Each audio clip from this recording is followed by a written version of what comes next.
Shalom, family. Oh, I see you, Kid Gravity. Welcome.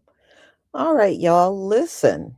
We know Donald Trump stole the whole country of Venezuela, and he met with the oil executives, the biggest ones that are here in the US, and he had no one at the meeting that was willing to drop investments in Venezuela. Now that's really truly cursed right there. You got a whole country, and this is what he wanted. He wanted each company to invest $100 billion in the Venezuelan oil industry, and they all said no. But the one he is really mad at is the biggest of them all, which is ExxonMobil. Now, he said, like back in the 40s, they did invest. And then they went back a second time to invest in Venezuela. And the reason why they won't invest anymore is because Venezuela stole all their money both times. So they have no desire to go back to Venezuela to invest any more money. And it doesn't sound like it was a good deal in the first place. So they don't want to do it. So Donald Trump is so mad at them. He said he's not going to allow them to make future investments. Well, I don't think they're interested in future investments if they already told you on two occasions they invested in Venezuela and their money got swiped. Why would they be interested in the future when they already told you they don't want to invest any money into Venezuela? So Donald Trump is pretty butt sore over this. But, hey, Donald Trump, the Bible says when you steal someone else's land, you bring a curse down, and not only on you, but your whole generation. They're all cursed now. You're not supposed to steal people's land. That's because the Most High already divvied up the land the way he wanted it. It was never supposed to be changed. And see, when y'all came on the scene stealing everything, you changed the game. Well, that's not going to stand, Donald Trump.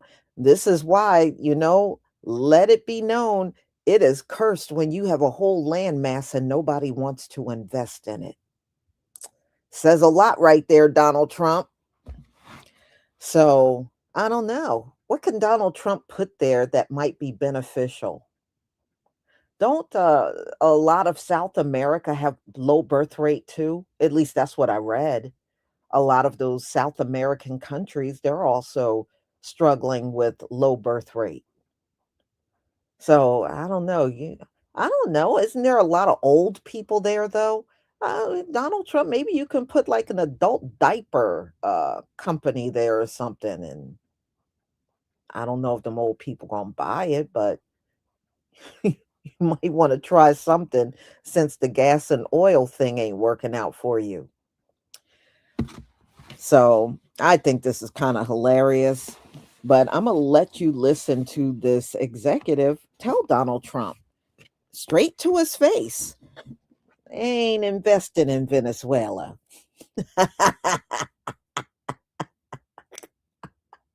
I guess yeah, we all should laugh. We all should laugh. We all should get a good laugh out of this one because Donald Trump, whew, he's mad. This is not what he wanted to hear at this meeting. But see, a lot of these oil executives, they got just as much money as Donald Trump, and they're not going to sit there and be intimidated by him. All right, y'all. Let me share my screen. Shalom to everybody in the chat. Okay. So this is the meeting they had,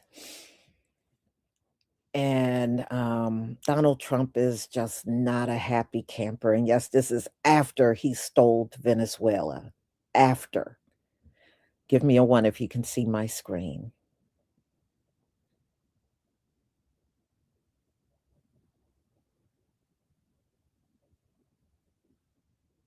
Okay. So, everybody, all right, let's get started.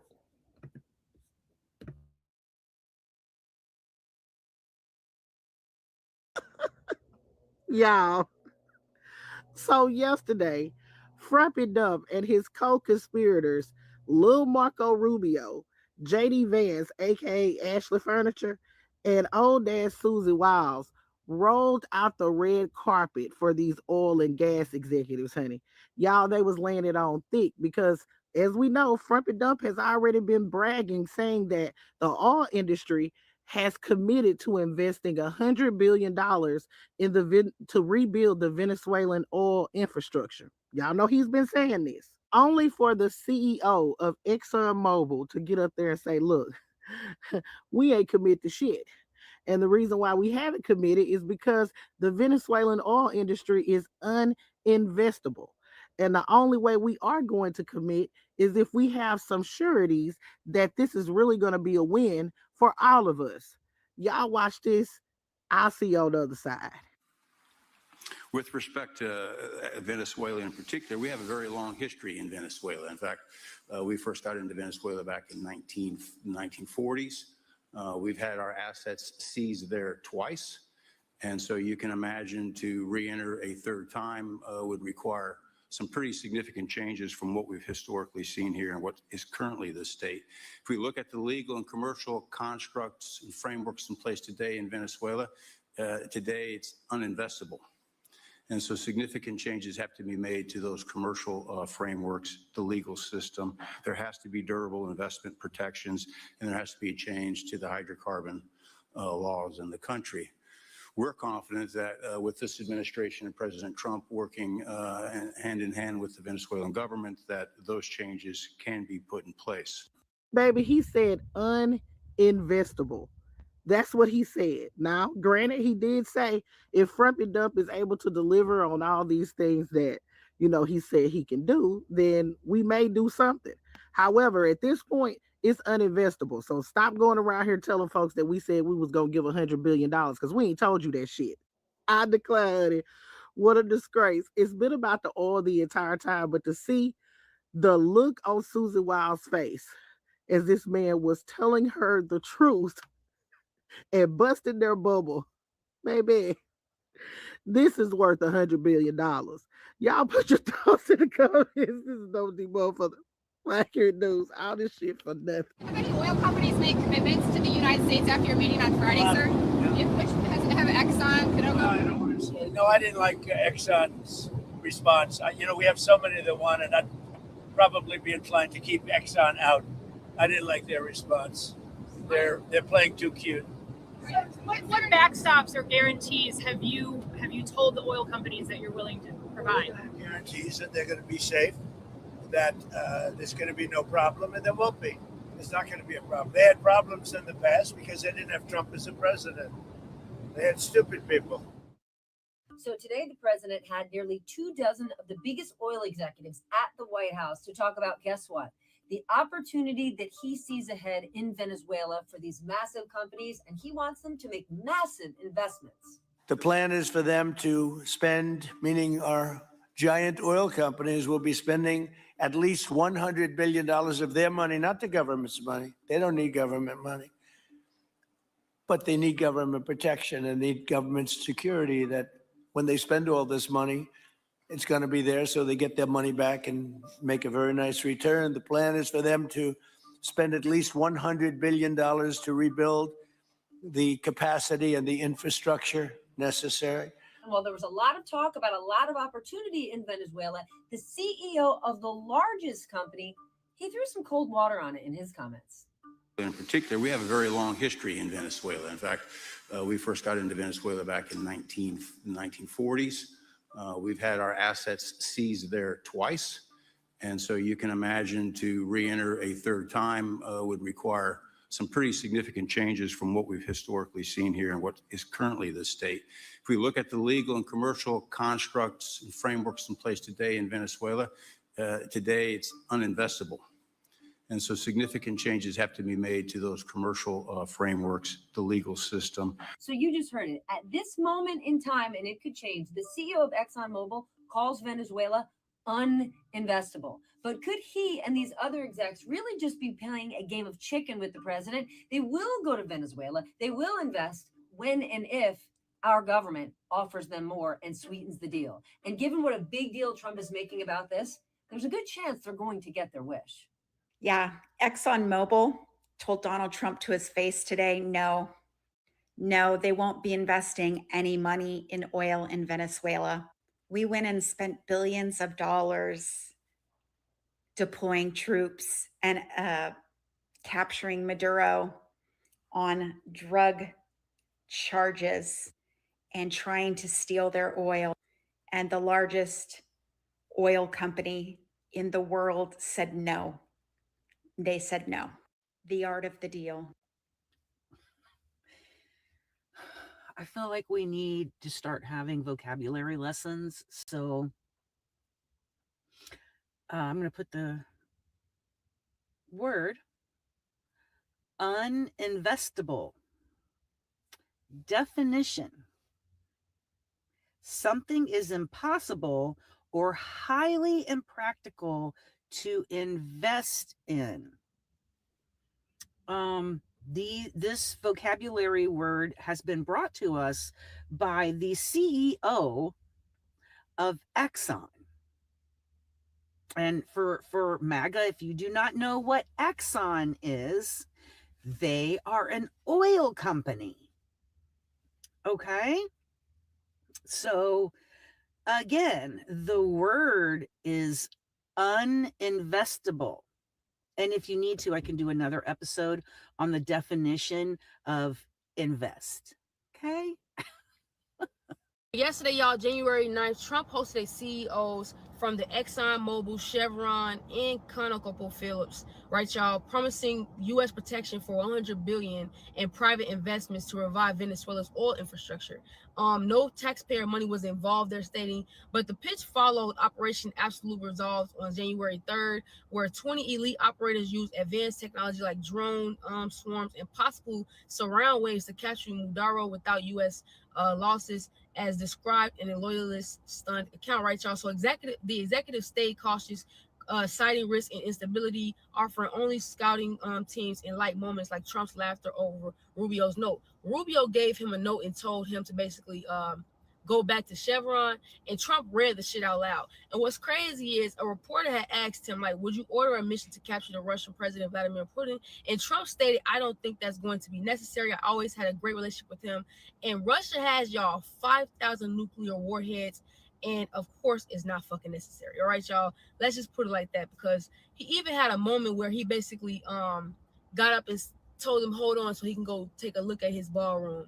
That man is a complete fucking mockery. All right, y'all. He even stunned everyone, all the oil executives, by saying that the United States, like I said before, pour $100 billion of their own money, right, y'all, to rebuild Venezuela. So I thought this was supposed to be an America first type of thing, but apparently not. And then Vice President J.D. Vance, y'all, stated, as a Marine Corps veteran for my entire lifetime, y'all, presidents, and let's be honest, y'all, they were Democrats and Republicans, would send the American military to far off places. He said they would get us involved in these endless quagmires. They would lose hundreds or thousands of American lives, and the American people would get nothing out of these misadventures. He said, and now you have an American president who's empowered the American military to stop the flow of drugs into our country and to ensure that we, as opposed to our adversaries, control one of the great energy reserves that exists anywhere in the world, in the entire world to be exact, right, y'all? He did it without losing a single American life in the process. Let me tell y'all something, right, y'all? J.D. Vance is full of shit. Okay? That's just the one thing I want to say. The military, the United States military, full of shit. Full of shit. And I'm not saying that to insult any veteran or anyone who's in the military currently, but all of it full of shit.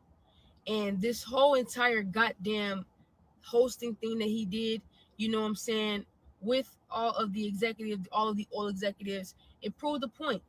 And what's happening in Venezuela is what America is best at. And no, we all can never, ever be surprised. We have a very long history in Venezuela. In fact, we first got into Venezuela back in 1940s. We've had our assets seized there twice. And so you can imagine to re-enter a third time would require some pretty significant changes from what we've historically seen here and what is currently the state. If we look at the legal and commercial constructs and frameworks in place today in Venezuela, today it's uninvestable. And so significant changes have to be made to those commercial frameworks, the legal system. There has to be durable investment protections, and there has to be a change to the hydrocarbon laws in the country. We're confident that with this administration and President Trump working hand in hand with the Venezuelan government, that those changes can be put in place. We have a very long history in Venezuela. In fact, we first got into Venezuela back in 1940s. We've had our assets seized there twice. And so you can imagine to re-enter a third time would require some pretty significant changes from what we've historically seen here and what is currently the state. If we look at the legal and commercial constructs and frameworks in place today in Venezuela, today it's uninvestable. And so significant changes have to be made to those commercial frameworks, the legal system. There has to be durable investment protections, and there has to be a change to the hydrocarbon laws in the country. Uninvestable is how Darren Woods, the CEO of Exxon, described Venezuela to Donald Trump today in their little meeting at the White House. Uninvestable. Keep in mind, this is after we've already been repeatedly told that they had pledged $100 billion or more to Venezuela. You mean we were lied to? So look, uninvestable. That's pretty clear. I had a little sliver of hope that U.S. oil executives would actually be honest with the president because nobody else does, and it looks like they were. Yeah. Now, Donald Trump said, if you don't want to go, just say so. I got 25 more companies lined up in a classic used car salesman fashion. There's nobody else lined up. All the money was in that room except for Saudi Aramco. Uninvestable. Told you. Thanks. They estimate a break even of about $80 a barrel to get the Venezuelan crude produced to market. The current WTI price is less than $60 a barrel, and Venezuelan crude trades at a discount to WTI. So the math just doesn't work. And as Darren Woods, the CEO of ExxonMobil, said, Venezuela is not investable at this time. It's important to realize it's just not the money. It appears that the Trump administration kind of views this, and we're just 1 week into this new situation in Venezuela as a takeover. Kind of like in Wall Street, and they can waltz in and put a new CEO in place and go forward. That's not the way this is going to work. More than 90% of Venezuela lives in poverty. The oil production is protected by the Venezuelan army, yes, but as Woods said, as many of the CEOs said, we have to make sure that our teams are safe when they go in to evaluate the situation. Personal safety, extremely important. As Woods pointed out, ExxonMobil had been expropriated twice in Venezuela. When President Trump asked Halliburton about going in, the CEO said, sure, we'd be interested. We haven't been there since we were tossed out in 2019. And Trump intimated, well, that was under a prior president. Well, actually, that was under Trump. And so there are a lot of disconnections here that haven't been fully thought through. Secretary of State Rubio talked a bit about that. Going in and making sure the population is taken care of. This is a country with limited food resources for some reason. Talking about distributing the wealth, if you will, the money from the sale of the oil that the U.S. is taking possession of on the oceans. How is that going to work? Is the population just going to receive checks from the Treasury? Are you replacing one form of socialism with another? There are a lot of moving parts to this. And oil fundamentally is the economic engine for Venezuela. But a lot of things have to be addressed before that can be put into gear. Yeah, we've heard all the stories about how the oil and gas infrastructure in Venezuela has been allowed to deteriorate over the years, and really probably can't be repaired. Most of it will have to be replaced. Tens of billions of dollars, multiple years to get it up and running. And one of the things that came out of the meeting, and I know you sat through it, so I'd like to get your comment on this. Chevron promised that within 24 months, it could raise its production by 50%. So it's the only U.S. major in there at the moment. But it only produces 200,000 barrels. So an extra 100,000 barrels is not really a big contribution to global heavy crude markets. And Repsol, the Spanish company, said it could increase its production by 3 times, but it only makes 70,000 barrels. So we're only talking about an extra 140,000. So we keep, there's this, the whole story seems to be driven more by hype and narrative than by actual economics and data. Yeah, that's it exactly, and that was a hallmark of the first Trump administration, and is certainly a hallmark of the current Trump administration. Well, is it fair to say then that it's more than likely that in the short to medium term, maybe, that really the status quo will prevail in Venezuela and probably in American oil markets, and the only one that matters for Venezuelan heavy crude is the U.S. Gulf Coast? You live in Houston. What's the take? That's what it has to be. I mean, this is not going down to Venezuela and opening a spigot and lining tankers up and shipping it someplace and getting the benefit of cheap oil. 99% of the West Texas producers are really going to be very upset if they find their own tax dollars going to subsidize essentially a new competitor in the global market. That's not going to fly. They will be lining up behind Democratic candidates in the midterm elections. The math has to work for this to be an economic venture. Are there other reasons for having removed Maduro? Yes, of course, but oil is not the primary reason, and indeed the industry understands that by going into Venezuela and making it another large producer again, which certainly they could be, it's going to take tens of billions of dollars, more than 180 in one estimate, to restore Venezuela to be able to export 2 million barrels a day. Exxon CEO, in a meeting with Donald Trump, said that Venezuela is uninvestable. The reason he said that is because the infrastructure that's there to extract the oil is in disrepair. When Chavez kicked them all the American oil companies out 50 years ago, pretty much, it's all just been sitting there kind of rotting. There's no real structure that kept those things going and kept those things nice and functional. So companies would have to spend billions to get the infrastructure to the point where they need it to extract the amount of oil that's profitable. However, speaking of profitability, oil prices are low right now. It's about $50 to $60 per barrel, and that's not a good number right now. This is why gas prices are coming down, is because the price of oil has come down.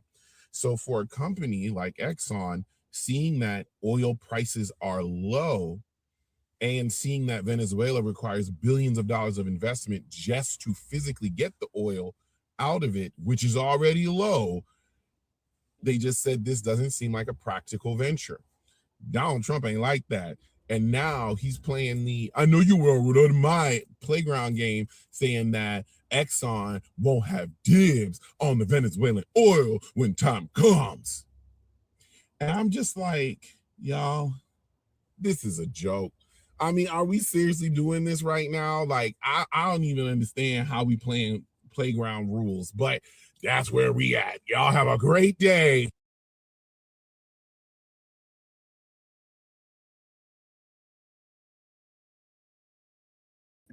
You know what it is, y'all. That Exxon executive really embarrassed Donald Trump, because I remember the same thing when he was talking about the oil.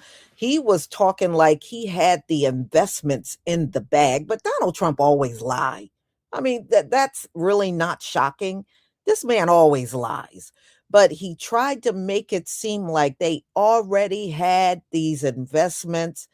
they were just going to have this meeting. So it did not turn out the way he wanted. Oh, I think he was pissed when he left that meeting because nobody was pledging any money towards Venezuela.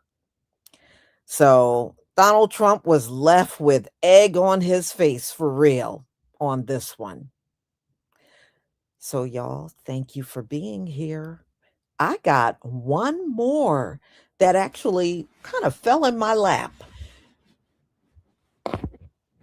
In Minnesota, they found $700 million in suitcases on their way to Somalia at the airport, and it got caught. So we're going to talk about that. And I have that scheduled, I think, for 6:45. So we're going to talk about that. And, oh, you know, them Somalians must be really mad. I said, wow, I guess that did not go under the radar like all that other money that flew out of here. And they said it was all cash. $700 million, all cash. Bound for Somalia. Now it's never going to make it to Somalia. So I will see y'all later.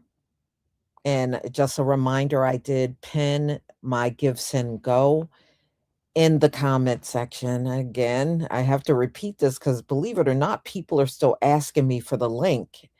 If you don't see it in the chat, just go to my community tab. It's over there. Shalom, family.